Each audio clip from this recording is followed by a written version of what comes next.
I'm Julie Ahmad. I'm a visual artist in South Austin and have been practicing full-time for the past 4 years. I grew up in a small town in Connecticut in a working class family. Becoming an artist was never discouraged. However, art was never thought of as something that you could actually make a living out of, but rather something that you did as a hobby. Growing up, I loved to dress up. My favorite form of self-expression came through clothing and fashion. This is a photo of me when I was 2 years old. My mom took the pic of me showing her the embroidery on my back pocket. I would say to her proudly, "Look at my jeans, Mommy. Look at my designer jeans." You can safely assume they weren't actually designer jeans, but everyone got a kick out of me saying this. The fabulousness clearly continued on. Through high school, I took every art elective I could and enjoyed the praise that came along with it, but still never imagined the possibility of making it a career choice. I decided that my love of shopping and designer jeans would bring me to the business of fashion, and I would set out to become a retail buyer. I went to Johnson & Wales University in Providence, Rhode Island, and earned a business degree in fashion. Upon graduating, I quickly realized that not only were the jobs sparse in this field, but the job was not actually as fabulous as it seemed. Being a buyer meant spreadsheets and allocating goods, and not something my ADD brain was well suited for at all. After a few years, I moved to New York City. This is a place which I came into my own and was able to thrive. I went to FIT and earned a third degree in fashion design. I could spend hours walking through the fashion district, sorting through fabrics and rummaging through every bead and trim store you could possibly imagine.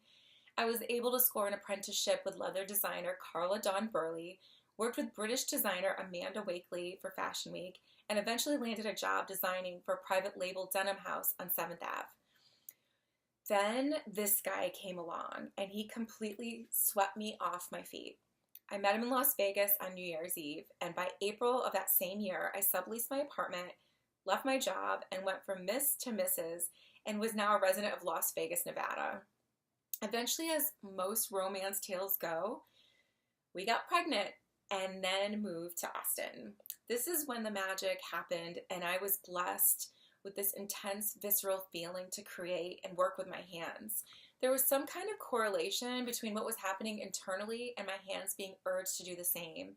I was most drawn to abstract art. Here there are no rules. You can make them up as you went along. The rebel and nonconformist in me was intrigued, and this kind of freedom was incredibly appealing to me.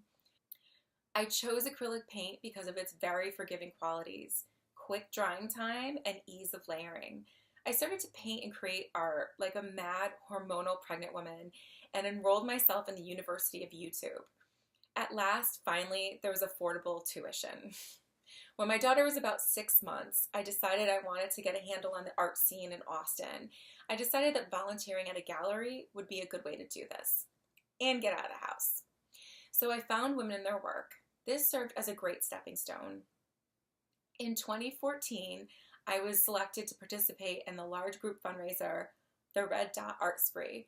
This marked my very first art show and my very first sale.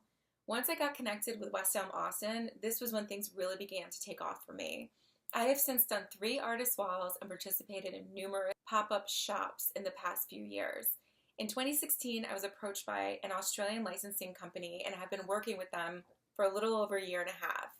I currently hold the #2 position for most popular selling piece on their site.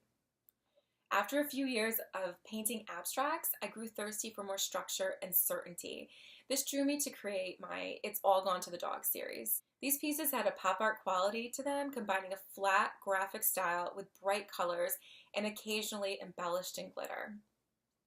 In the spring of 2016, I hosted a group show with some of my favorite Austin artists, Ellie Halpin, Graham Francois, and Philip Rogers.